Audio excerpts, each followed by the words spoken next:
Well, good afternoon again. Welcome. It's that time again. It's the Executive Think Tank, and I'm your host, Velton Showell. You know, we come to you every week, and we try to give you a different outlook or a different perspective of the subject and the topic of leadership. Leadership is one of the most important and essential things that the success of life, business, and any adventure that we are on the road. And today we have the opportunity to spend some time with a gentleman that I've known for a while from a distance. We've gotten to know each other a little bit better recently. But he's got an extensive background in different areas. And the area that we talk about, leadership, is something that he is very, very familiar with. You know, he works with a few organizations. One is the Cincinnati Convention and Visitors Bureau. And he is the Vice President of Multicultural Tourism there. Now, when you're talking about something that's a hot topic today, diversity and inclusion are probably two of the major words that everybody is focused on, whether it's a social situation or a business situation. Diversity and inclusion is the most popular topic in every environment. So we're excited because he not only works in that area with the Convention and Visitors Bureau, but recently he's been named as chairman of the board of an organization called the National Coalition of Black Meeting Professionals.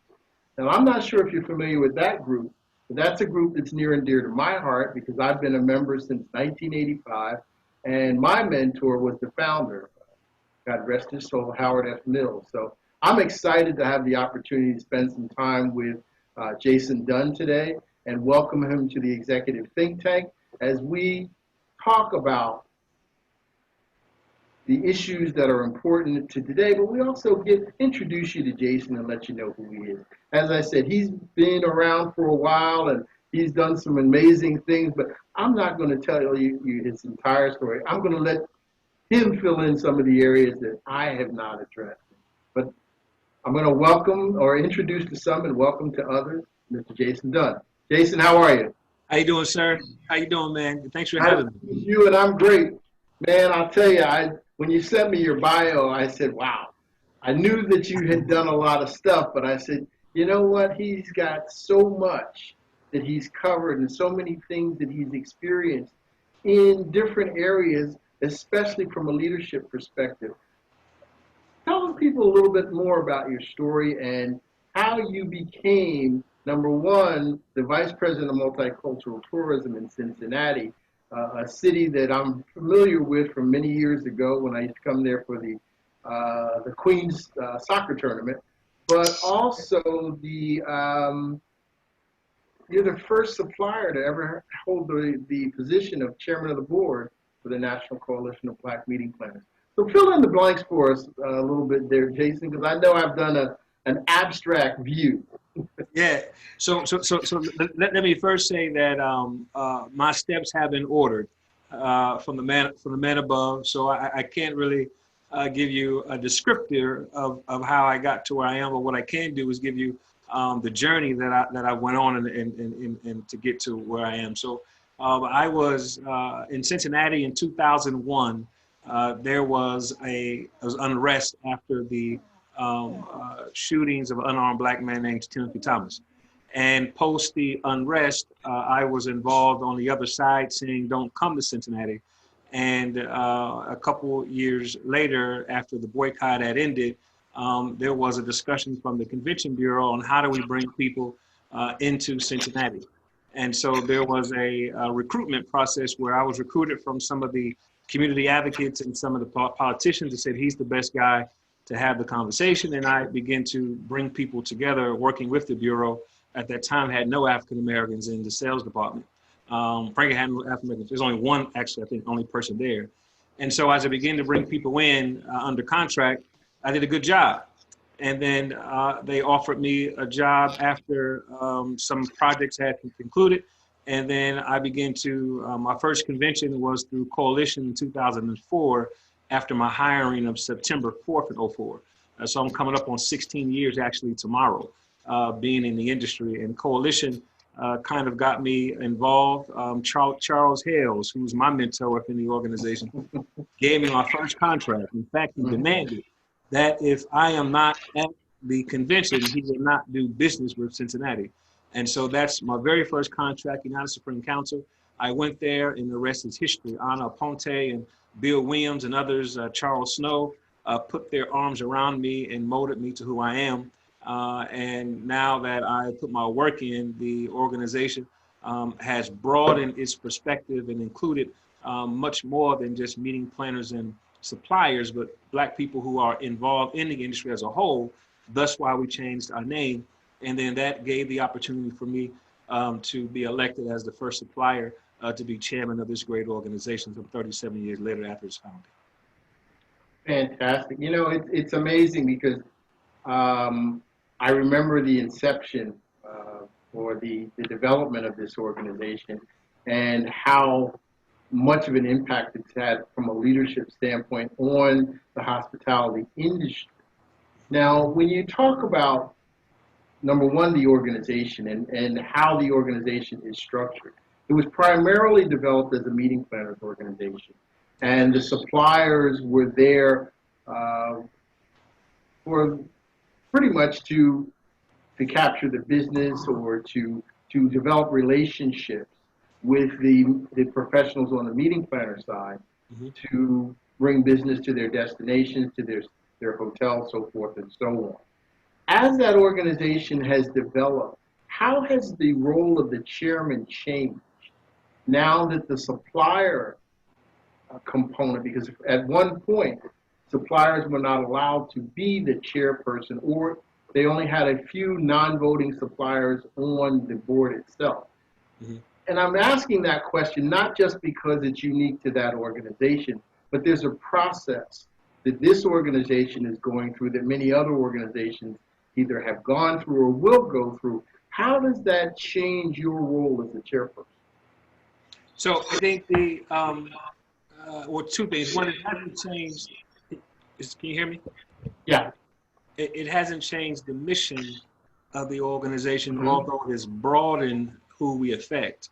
So I think from a supplier perspective, what we were able to do is to balance out the advocacy angle of it.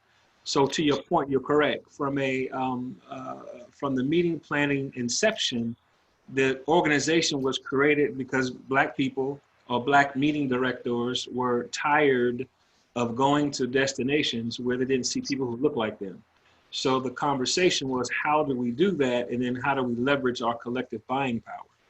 And so the founders, the Big Six, essentially said, here's what we're going to do. We're going to create a platform where if you want us to come to your destination, you have to have folks who look like us, and there's some equity a part of the discussion. At that time, there weren't any Black CEOs at any of the CVBs, and there's 700 CVBs. So the first one, it was in Oakland, California, and that he's actually still working. Actually, the first selection, Melvin Tennant is actually still working. So even to date, we have a total of 10.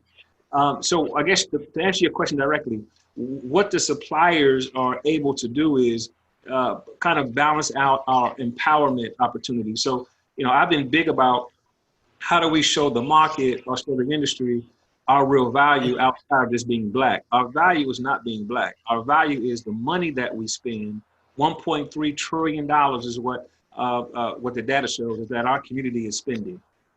There's not only that, but we also bring or empower local organizations or local chapters who are part of the larger organizations nationally, internationally.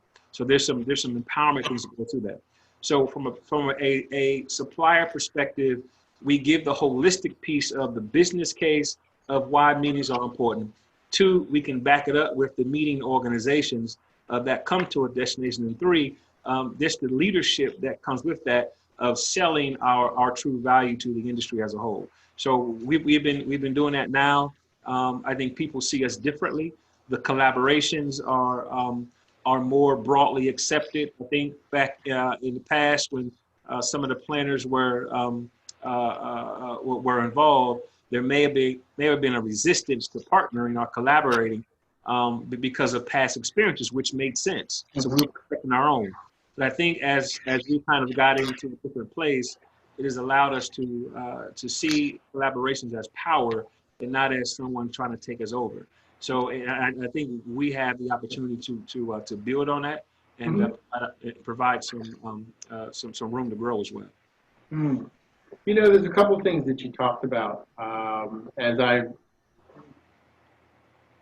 The one thing about this organization, obviously, I've been intimately involved myself, and that brings back memories when you talk about Melvin Tennant as the first. I was fortunate enough to be his partner uh, in Oakland at that time. But some of the things that you touched on when you talk about partnership, one of the things that you mentioned, and I know this is an evolution for this organization, but it's an evolution for a lot of organizations that start out small or start out with one central point of contact for everybody, and then they expand into having multiple areas via chapters. And you Mhm. talked about building this structure of not just having the home organization, but having chapters. How has that, from a leadership standpoint, how does that change the organization? How has it supported and helped the organization? And those are two questions. But the third question in that equation is, how has it changed the role of the board and the chairperson now that they have multiple chapters versus just one finite um, group that was leading the organization? Yeah, so we haven't. Yeah, turn my mic down. I'm sorry. We Mm-hmm. um we have not reached uh, a definitive strategy of the Turn chapter. your mic up a little bit more because it went down too much. You got it? Yep, that's better. All right. So we haven't reached a definitive strategy with the chapters yet. Okay. That is a conversation that we will hopefully have prior to me leaving the seat in November.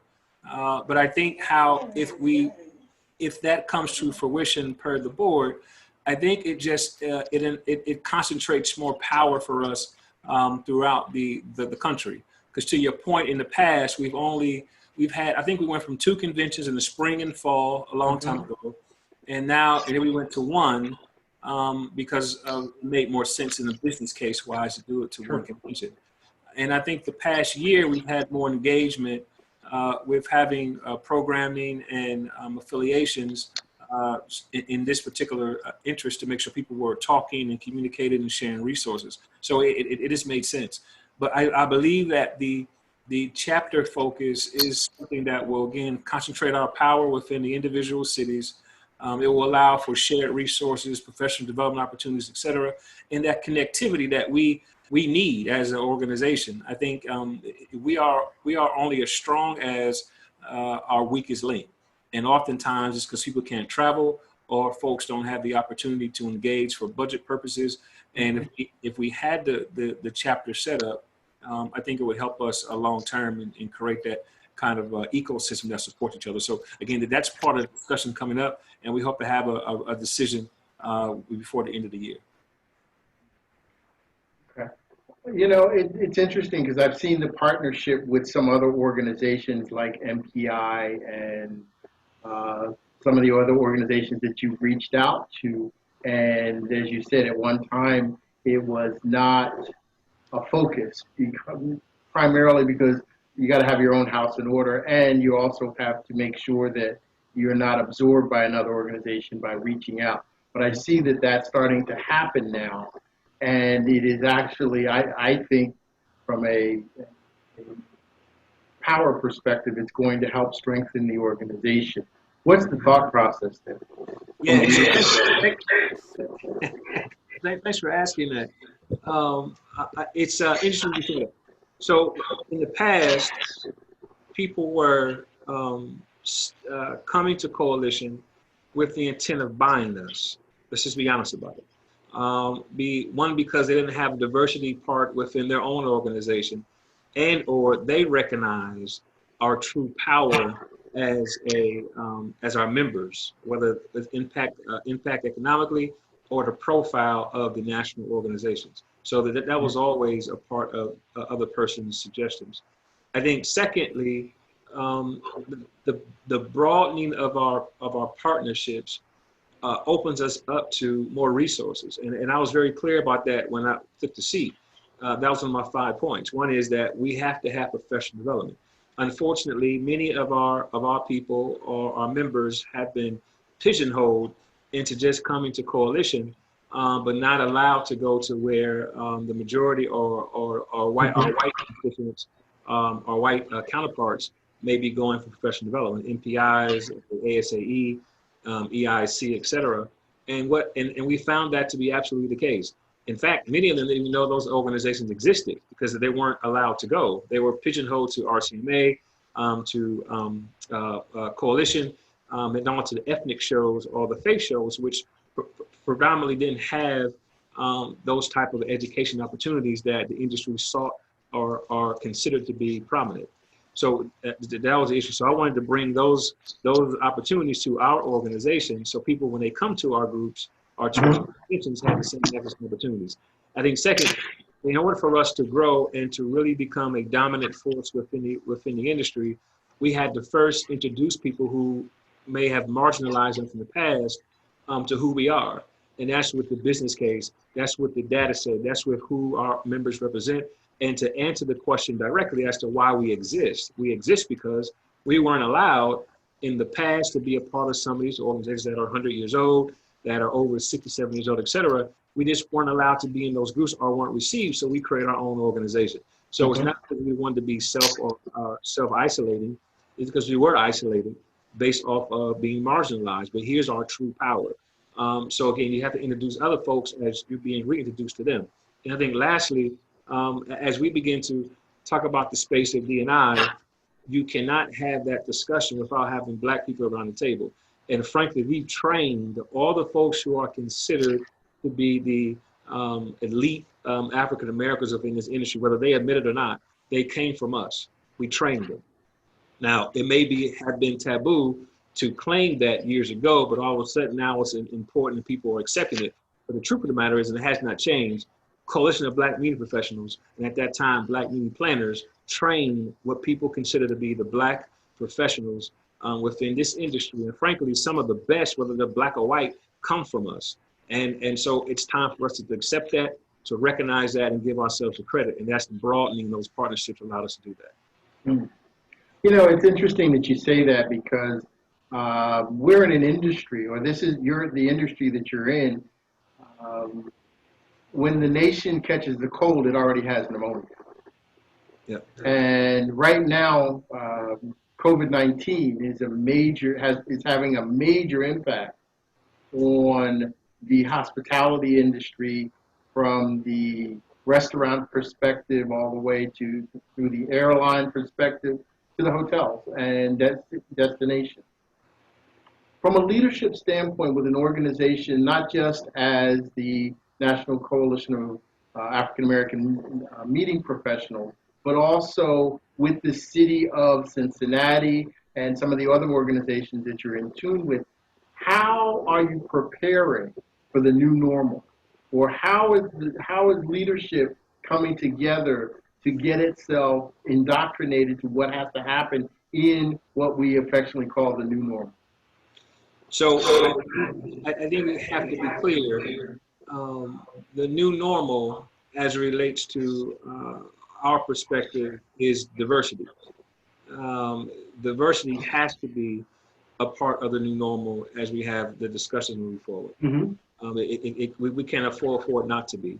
I think second, we have to do as an industry a great job of convincing or building confidence that it is safe to travel, and what precautions hotels, convention bureaus, destination centers, et cetera, are taking to make sure folks feel healthy.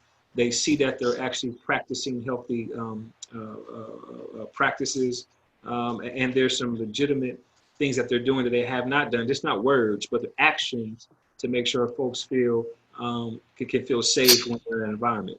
And I think lastly, the industry has had for a long while a low self-esteem of the impact that it has across the country or the world, frankly, through its GDP. And I think what this has showed us is that the industry as a whole is more impactful, not just social impactful, but also from a jobs and workforce development piece that without our industry, this country cannot last. It can't sustain itself. So I think it was an awakening across the board to really see who we are, what we contribute, and then how we can help this country stand itself back up. And I think that's really what I took from this. And as a leader, you have to have all three of those things combined in your vision, not only to stand up the country, get folks back to work, but to build a confidence that people trust that you are taking care of them. And when you invite them to your city or to your convention, that they're the primary interest in making sure they're fine. And then lastly, just to ensure that empowerment is there. And again, I keep going back to that word empowerment. Empowerment is so key. And that's one of the reasons why we created. We do business with our friends and we empower our friends. And as long as that is in the fabric of everything we do, we can't go wrong. You know, it's interesting that the E word, as I affectionately call it, it is, as you said, essential in everything that we do from a business perspective. But let's make no mistake about it. In difficult times, one of the first words that becomes taboo is the E word. Yeah. In 2007, 2008, when the market crashed, there was no such thing as empowerment anymore. The ability for frontline employees and frontline workers to make decisions that were sometimes not as economically sound as leadership may have wanted them to be, went away. Now we're in COVID-19. A lot of times, some of those empowerment decisions, because again, people are suffering financially in businesses, so they want to hold closer to the vest those decisions that impact or affect the bottom line. How do you keep an environment of empowerment? Because empowerment is important for the self-esteem and the self-worth of the employee, understanding their value. How do you keep that philosophy and mindset from top down and from bottom up?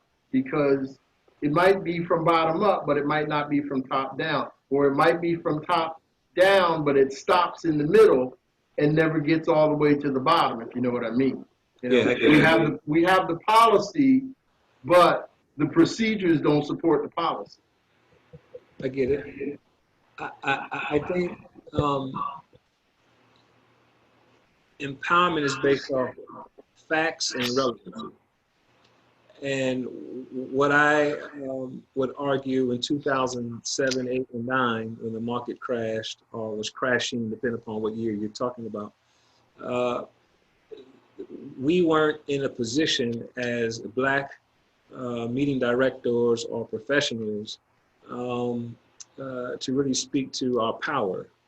And what I've tried to do with the support of the board is to build a business case of data to show that our market is recession proof. And we are going to meet, we may not be as big because of some of the issues financially, but historically, our meetings are going to meet.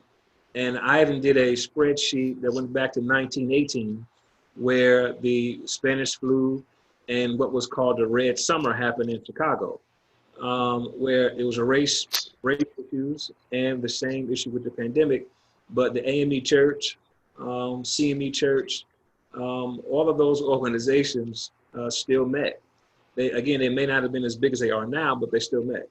And then we went to, even in 2007, 8, 9, many of the fraternal organizations still met.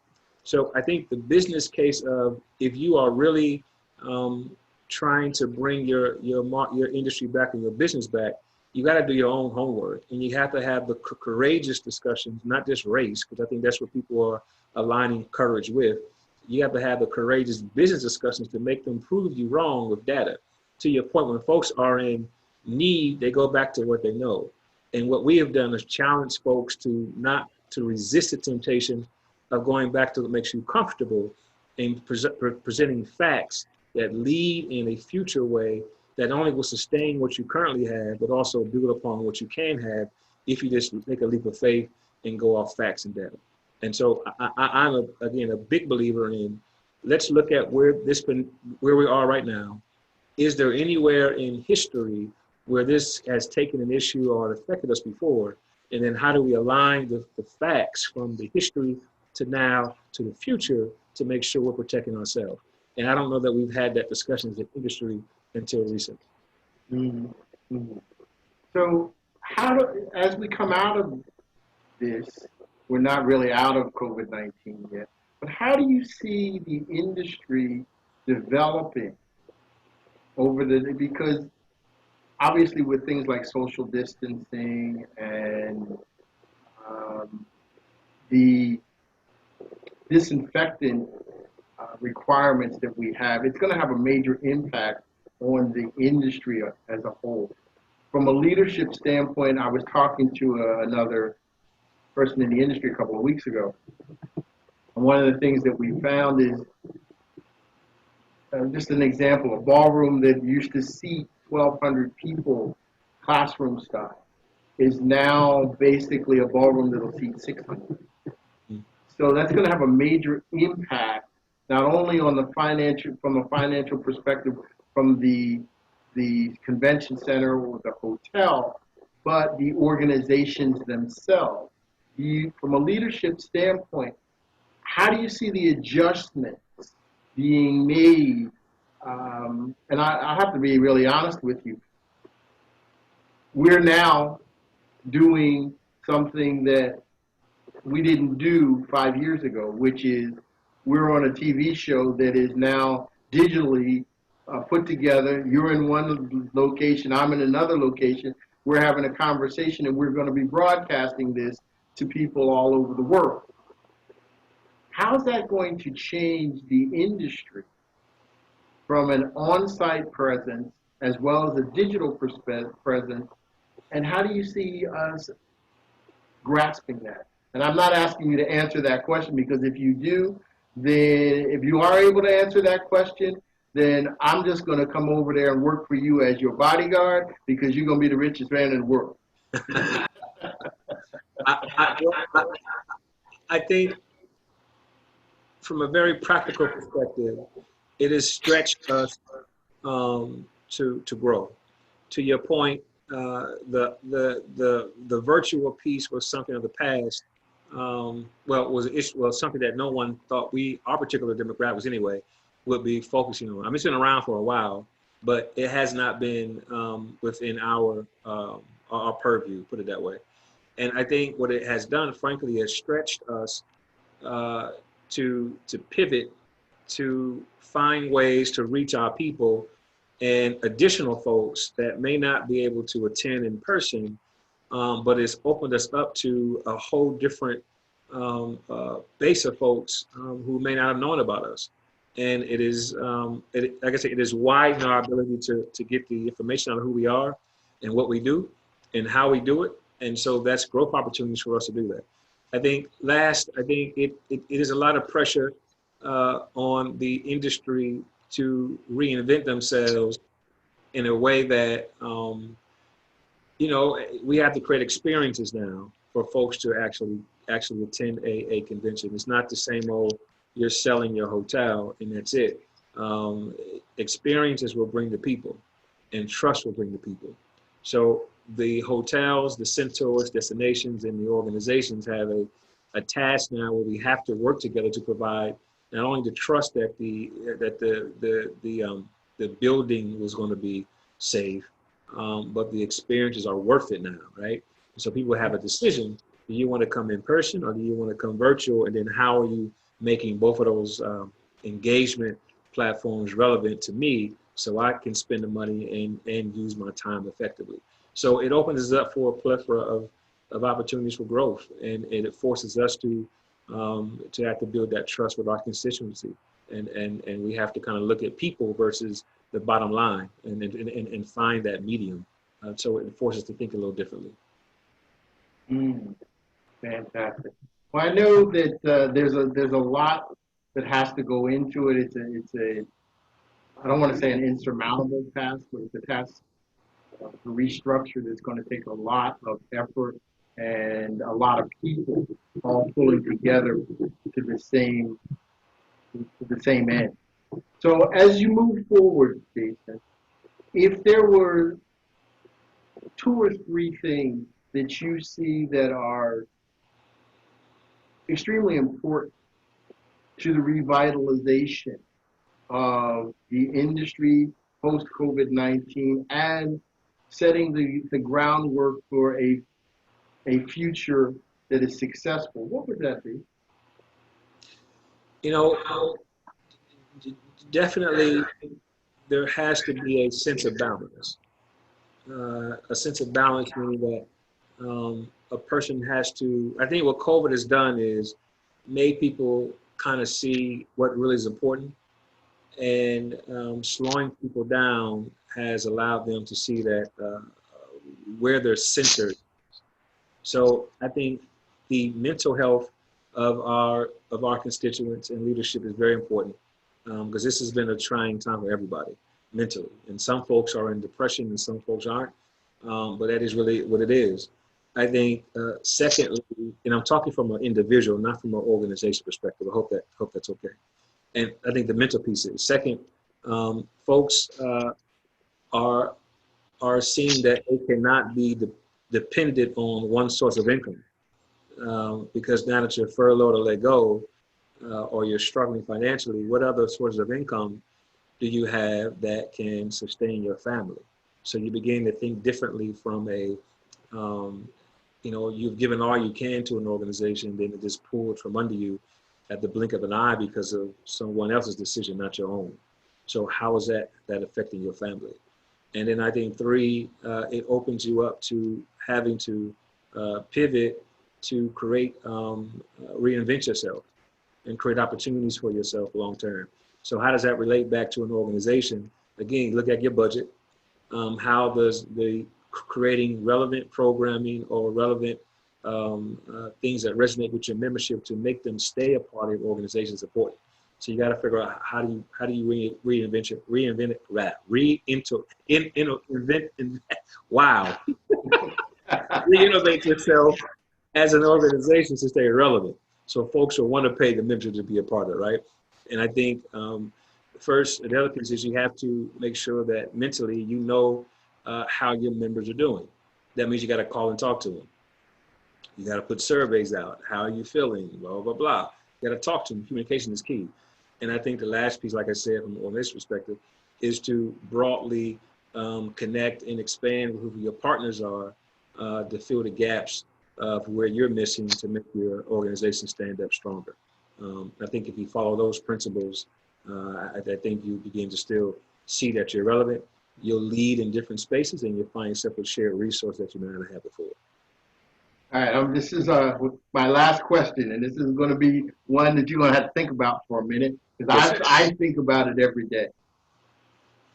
When you're in a leadership role, not at the top, not at the bottom, but in the middle, you've got to manage in multiple directions. You got to manage the leaders above you. You got to manage the leaders, the unofficial leaders below you, and you got to manage the leaders to each side. Now that we're evolving and changing, and we've got a new generation of leaders that is now coming on to the scene. How do we invest in them and teach them the principles and the understanding that in their role they have to manage up, down, and sideways to be successful? Excuse me. And you know that from a fact because you've walked a mile in those shoes, where you've had to manage the relationships above you, you had to manage the relationships beside you, and you had to manage the relationships beneath you.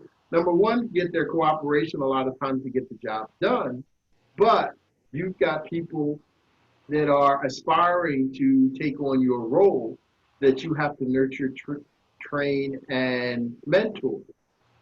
And the people that are above you are mentoring, teaching, and training you. And the people beside you are sometimes training you, teaching you, mentoring you, but also cooperating and helping propel you to where you want to go. So how do you teach that so that the next generation understands it, gets it, understands it, and embraces it? Because it's a little different. You know, a lot of times we grew up in a generation where were very conversational. We were very warm and embracing. COVID-19 has stopped that embracing, but also the current and future generation, they grew up with this.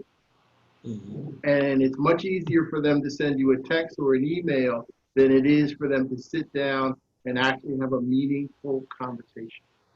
How do I'm struggling with that sometimes myself, trying to wrap my mind around how I interact with people to get them to understand that dynamic.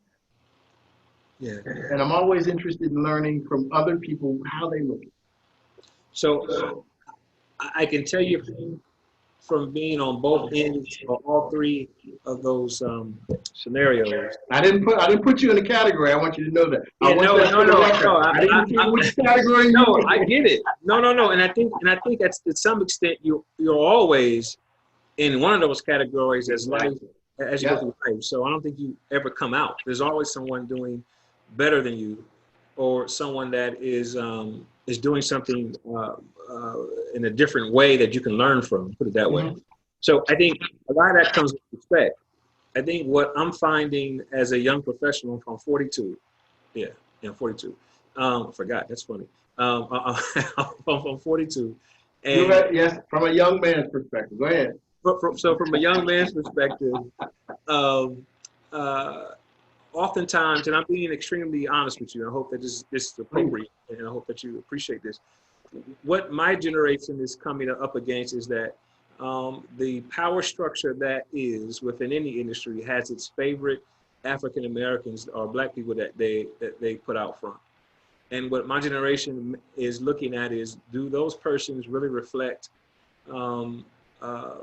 our same enthusiasm or same desires or to combat or fight or restructure or reinvent whatever that company or organization is doing? And does it resonate with me? And can they speak on our behalf? So I think as we look at how we move forward from a leadership perspective, you have to have the respect, the trust of the persons who want to follow or you are leading, and have established the competency that folks believe in what you're doing. I am a mission-driven person. So, I've never had no money, so if I don't get it, that's fine. But of course I want it, take care of my family and a way of life, but I'm a mission-driven person. If I can find a purpose in it, then I'll do all I can to make sure I accomplish that goal. So are you a man or woman of stature? Are you a man or woman of conviction? Do you believe in what you're doing? And I think if people can find a moral cause into lining up with someone, they'll follow them through a brick wall, right? So first, I think the person leading has to be convicted that they are all in, and that they are focused with a goal. Their words line with their actions. Their actions are centered in some moral perspective, and they are professional about it. And they are receptive and secure in what they're doing, right? And I think that will allow people to be vulnerable with that person, to follow them and or to ask questions so they can lead them. So I think that's very key in all of this. I think the other piece is that folks have to be secure in themselves in order to share and give back. Because what we're finding is that a lot of folks who may be considered on the top of their game are also insecure, so they don't give back or allow other folks to share resources or be in the room to understand how they got there. So there's not ways to do it. So you got to be secure, centered, establish or show competency, and in my opinion, mission driven, right? And you got to want to do it. And I think the last piece is um, younger people have to be patient and understand that it is a process. We didn't just wake up and become vice president. I had to work on the contract first, and I got into the industry. I had to create opportunities. I had to learn. I had to humble myself. I had to learn a new system, a new culture. I had to ask questions. I had to get it wrong. I had to get it wrong so I can get it right and agree to it. And I had to sit back and self-reflect. So there's a process in getting to a point where folks take you seriously that you want to learn, but you're not. It's not a microwave. You're not going to get in and press the button. And 20 seconds later, you're the vice president. You got to earn your keep. And earning your keep, you get humble. You earn the right to say I've been through this place, or been through this journey, which prepare you for the next step. So I think folks oftentimes think they can just jump in and do it, and not really earn the stripes that keep them in the roles. And I think what you find is that although your paperwork may say you're qualified, your experience does not. And when you get into the role, many of us unfortunately represent, because they're the first of our community to be in these roles. They end up messing up for everybody else because they're not ready. They're just black with a resume but no conscience. And so I think there's some perspective there that that folks need to understand that from a holistic perspective. I hope I answered the question. Amazing, fantastic. So, Jason, Yes, sir. in your current role? Obviously, you've got a lot of things that are going on. As far as the organization the National Coalition of Black Meeting Professionals, if someone is interested in learning more about that organization or getting involved with that organization because they are either in the industry or in an adjacent industry, how do they find out how to get that done? Or how do they find out? Yeah, thanks for that. And I need to be clear. Black media and professionals are not just for black people. It is for people who support black businesses, or black meetings and conventions, and or folks who want to broaden their perspective of our community. So it is not just for black people. It was named that because in the beginning, it was to show a statement that they're all black hospitality professionals within the industry that had business. So I want to be clear about that. I think second, the ncbnp.com is where I would send them to go, and they can learn more about the organization and become a member. Just go and follow the process to do that. I think last, what I will tell you is that NCBNP is not a traditional meetings organization. It is a family.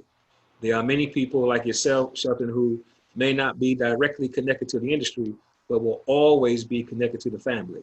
And that's just kind of how we operate. So, when you were at the Hyatt and other organizations, and that was your primary focus of being in the group, but you've learned and have earned lifelong friends and mentors. And we still are connected indirectly and directly through this sacred organization. It's about empowerment. So we do business with our friends. So friendship takes time. Friendship is essential to manhood and uplift. And I think that that's where we at. And so friendship, empowerment, and business are the essential pillars of our organization, and we invite those who are interested as well. Fantastic. All right. Well, listen, Jason, I've appreciated the time you've spent with us today. I hope you'll come back and talk to us in the future. Of course. We are always here. We're always supportive of you and the organizations that you represent. Give me a second. Let me say goodbye to everybody, and we'll catch up once I go off here. Well, folks, there you have it. I told you we were bringing you a very dynamic individual who comes from a background that has made him diverse. And yes, some of the things that he works on are diversity and inclusion. But as he stated, diversity and inclusion takes a lot of different forms. And in reality, for us to not just lead, but for us to survive, we have got to find a way to find that commonality that allows us to evolve into a family. And you know this for a fact. God created one race, the human race. And the family of the human race doesn't have color, doesn't have sexual orientation, doesn't have religious differences. It's a family. And to survive and to really thrive, you've got to figure out a way to become a family. And I'll leave you with one of the things that I say on a very frequent basis from one of my favorite poets. People may forget what you say, people may even forget what you do, but they'll never forget how you make them feel. Make somebody feel great today. I'm Belton Showell. Until next time, make it a great life because you only get one.